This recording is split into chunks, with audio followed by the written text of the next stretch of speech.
Okay, I'm going to show you guys this Gravely that I bought recently. I picked it up just right down the road, so I didn't have to go very far to get it. So I didn't mind going down there. It actually has electric start.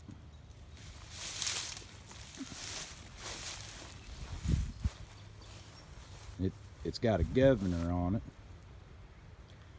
The pull handle control for the PTO. I thought it was kind of might have been a newer model, but it turns out it's a pretty old one. 49, I believe.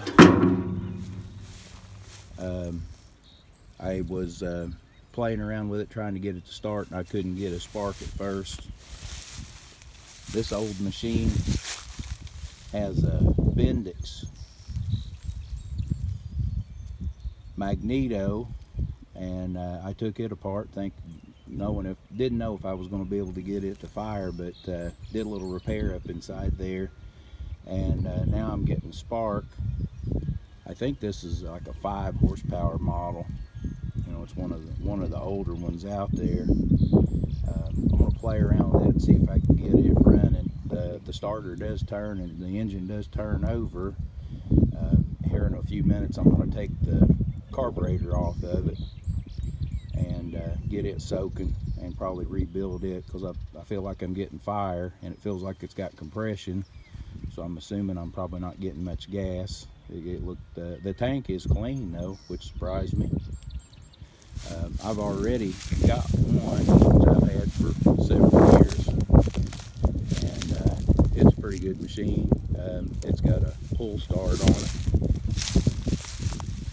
and you know, just recently the gas tank had gotten rusty, and I did electrolysis project on it, cleaned the tank up real nice, and put some new points in the condenser in it. Clean the carburetor out. It's doing real good.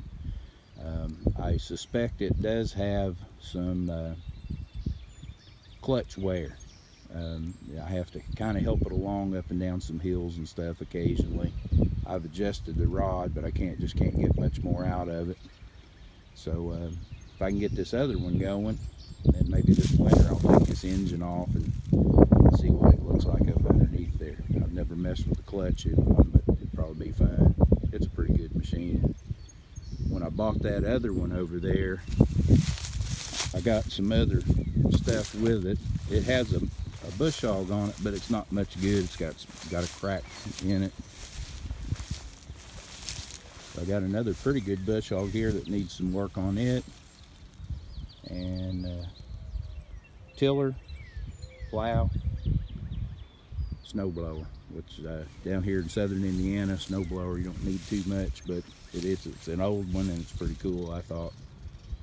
So I'm gonna go ahead and take the carburetor off this other machine, and I'll spare you from watching that, and we'll see where we go. I'll be back with information on the carburetor later. And I also got this unusual sulky also. It doesn't have a seat, but it looks like something maybe that might have been used with a Gravely at one time, but I don't think it's actually a Gravely manufactured object. So I took this bush hog off, and I knew it was no good. You can see it's cracked, but it does have the clutch drive deal, and maybe some bearings in there that I could use. I got another one of these 106 assemblies off another old bush hog I had. Then I got another bush hog that I got in this deal, so I think I can make something out of what I've got. An interesting thing I found, somebody put a couple studs in here, make it easier to put the attachments on. I thought that was cool. Needle and seat is what I meant. So this carburetor is a little bit different than the carburetor on my other Gravely. It's a cast iron carburetor, and it rear faces. And the other Gravely I've got, the 62, it's a front facing carburetor. So this is definitely an older model. Looking down in there, I don't see a lot of excessive wear on the butterfly.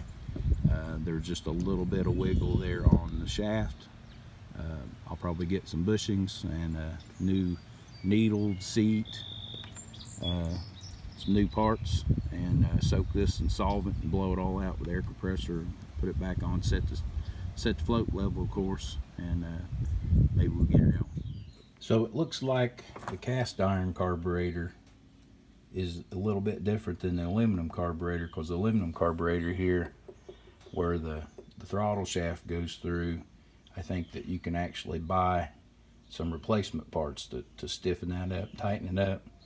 Cast iron looks like it just goes through.